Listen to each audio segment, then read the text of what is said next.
Hey everyone, Reid Henrichs with Valor. We're going to talk about the instability that comes from gun control. Let's go ahead and get started.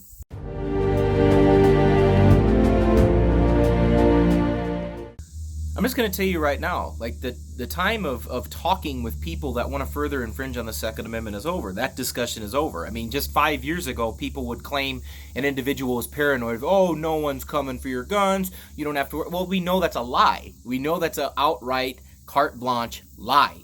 They are coming for your guns. In fact, just recently, a Democrat from Rhode Island has proposed the assault weapons ban of 2019, which would ban the manufacture of all new firearms, all semi-automatic firearms. Yes, that includes pistols. So we know what their desire is. We know what their end game and what they want to have happen is. That's just as dangerous as these red flag laws, these expanded background laws. What is the criteria for the red flag laws? Well, right now, it's anybody that makes a threat to harm other people until that evolves into someone having an unpopular political position. And then later that evolves into someone saying things that is unreasonable. Well, who determines what that unreasonable rhetoric is?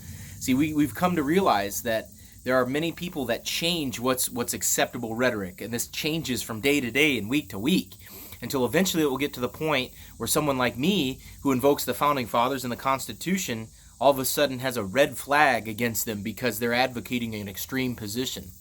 Well, my position isn't extreme, and many of you watching this video have probably said or heard similar things. We aren't extreme people. We're people that want to conserve the Constitution, conserve those protections against illegal search and seizure, conserve the right to keep and bear arms. And what is it? What is it that's so threatening about people like us having firearms for protection of our home and our country? The threatening thing is that they don't have unfettered power. These politicians do not have unfettered power as long as we're armed. Now, they know it's very unrealistic that there's going to be registration and confiscation of the firearms. So now what they're trying to seek is a backdoor channel to try to get those firearms out of the hands of reasonable individuals that exercise their rights as enshrined in our Constitution. So they know they can't just come get them now, but what they want to do is pass laws that will enable them to do that. They talk about compromise, but what is it that gun owners get in all of these compromises? We don't get anything in return.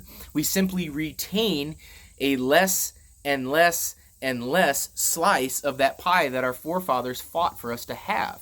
So we don't get anything. So stop calling it a compromise. It's not a compromise. It's us giving and giving and giving. Well, no more. We can't do it. At this point, folks, we've talked about will voting do anything? I don't think that it has done anything. Republicans had control of the presidency, of the House, of the Senate, and nothing happened. People say, what about the tax thing? It's our money to begin with. Like, that's like saying, oh man, it's our money, but we got a tax cut. No, we didn't get a tax cut. They just take less of our money. At least most of us, they've taken less of our money. I actually had to pay more taxes under the tax Trump plan. I'm sure some of you out there watching this did as well, or at least didn't notice much.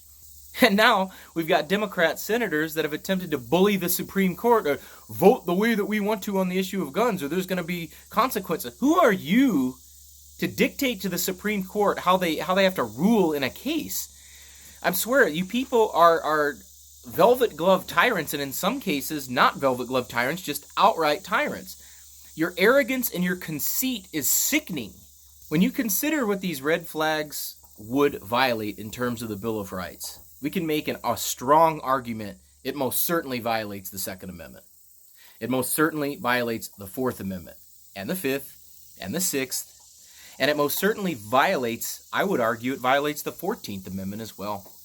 And it's not just me. Like, these are attorneys that have argued at the Supreme Court level that have shared these thoughts with me. Yes, I am in correspondence with people that are legal experts, people that have argued at the Supreme Court and won several cases at the Supreme Court level. And these are all people expressing these views to me. This isn't my opinion. This is the opinion of people who have legal minds and who have advanced degrees in this kind of stuff.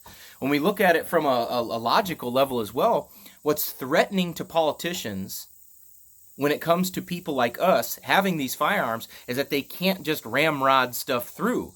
They can't just usurp the Constitution. They cannot just do what they want to do when they have an armed populace. Look at Hong Kong right now. Those people are fighting back against a tyrannical Chinese government, a communist Chinese government, and they're doing it. They're standing firm, yes, and so the Chinese government sends armed police to go in there and try to crush them. Can you imagine if those people in Hong Kong, many of which have sent supporting emails to me and are supportive of the channel, and I'm very grateful for that. Can you imagine if the people in Hong Kong would have a Second Amendment?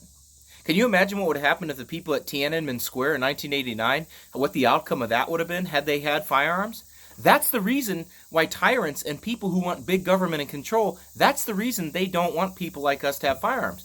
Because they know a disarmed population cannot restore the rule of law. At the end of the day, what this boils down to is that we the people, right here, just like on my hat, we the people are the sovereign in this country.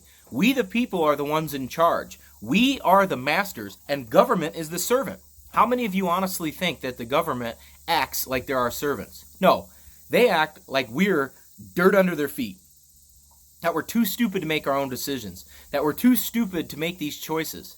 And that they know better. No, they don't know any better. Look at what's happened the last 100+ years in this country. They've got us involved internationally in conflicts that have had no resolution whatsoever. Spilled American blood. Wasted so much of our money. None of their programs are solvent. Every single one of their programs is extremely bankrupt, if not outright indebted for generations to come. They don't know how to run a budget. They don't know how to run successful programs. They don't even know how to run their own personal lives. And then they're going to try to dictate to us how we have to run ours. And I would like to know who in government is a self-defense expert that can lecture people what types of guns that they need for deadly force. They can't. They're incompetent and they're inept. Can we trust our leaders to continue to make decisions for our lives? I say the answer is no. Not only no, but hell no. Because they've screwed it up so much and they've proven themselves so ineffective that to cede more power to them, resulting in less rights for us, would be an exercise in futility and insanity in many ways. Folks, it's not just me saying this. I have many colleagues that do this for a living as well, that teach people self-defense. And I'm not going to name drop anybody, but I guarantee you would know all their names. And we've had these conversations talking exactly the way that I'm talking to you. And we all are in 100% agreement in the fact that you cannot give up your firearms. You cannot let government assume this power. They don't have it to begin with. And we have to recognize that there's a reason why across the world today, governments are coming down heavy-handed on their citizens, all simultaneously. Why do you think that's happening? Because they don't like what people are saying against them. They don't like that we're standing firm and telling the truth. Why do you think so many companies are censoring platforms and information like this from getting out? Why do you think so many people are being suppressed? Why do you think so many people's views are being suppressed? Because they know that the majority of people agree with what these kind of people are saying. And what gets in their way, folks, is people like you, people like me, being armed and being willing to defend ourselves against violent criminals. I see a lot of fellow YouTubers making strong videos defying the government, and that's a great thing. That's what we need to do. We need to have a unified voice. We need to have, despite all of our differences, we have to have gross opposition to what's being proposed. And when Congress comes back in session next month, we have to shout out in one voice that we are not going to tolerate this stuff. Right now, folks, we have more people that have firearms and that have knowledge of our history and knowledge of our Constitution that we're not going to give them up, no matter what law is passed. And at that point, we're going to face a crossroads. We're going to have to face it. Many of our ancestors had to experience the same thing. We're no different than they are. The tendencies of human beings, the tendencies towards centralized power have always been there, and it will continue to be so. And I know at this point there's a lot of people that say, don't worry, Trump's going to fix it. No, he's not. He's not smart enough. And you would have to assume that he would want to do it to begin with. We have to look at history. What did our forefathers do? Well, they pledged to each other all that they had. Their lives, their fortunes, their sacred honor. And at this point, we have to look at each other and we have to pledge to one another. Yes, I will defend your rights. You will defend mine. We're in this together. We cannot tolerate the heavy-handed approach to government. They fail to lock away legit criminals like Hillary Clinton, James Clapper, James Comey, John Brennan, Lois Lerner. All of these people they have failed to prosecute despite open crimes against this country. So they're not willing to prosecute themselves, but they are willing to prosecute anybody else out there that they deem threatening to their power structure. No, we cannot tolerate this. We live in a free republic, or supposed to. We live in a place where we are allowed the right to keep and bear arms. And about this time you're saying, well, every right has reasonable restrictions, Reid. Well, the Second Amendment says shall not be infringed. And I know that our ancestors, I know the people that fought the Revolutionary War had the most effective arms on the planet. So what do I think needs to happen now? We need to resist any and all attempts to further infringe the Second Amendment, number one. Number two, we cannot tolerate even suggestions of this. These people are evil, and you need to look at who they are. They seek unfettered power, unfettered control. They have the arrogance to tell you if, how, and when you should be able to defend yourself. No. Meanwhile, they're surrounded by people with all types of firearms. They live in gated communities. They live in one of the most secure places on the planet inside the Capitol. Does that sound like your life? Does that sound like a life that you live? No. They're out of touch, and they no longer represent the people. It's time to stand firm. It's time to have that courage that our ancestors had, and we are going to be as civil as possible until the time comes when it has to be no further. And our history is full of such examples. People that had courage to do what needed to be done. So I ask all of you out there watching this video, have this conversation with people in your lives. Pledge to other people that you will support them. Pledge to other people that you are not going to tolerate any more infringements on this. We did not elect these people into Congress and to the presidency to further infringe on our rights. We elected them to uphold the Constitution.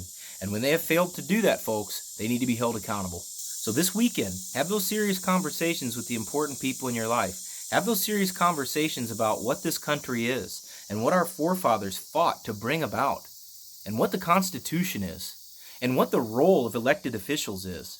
Have these conversations and then ask yourself this important question. Have they upheld their oath? If you found the information in the video helpful, subscribe to the channel. If you want to learn how to defend yourself against violent criminals, come on out to Valor Ridge and we can help you do just that. This is Reid Henrichs with Valor Ridge reminding you the lessons that we learn are written on the tombstones of others. We'll see you on the ridge.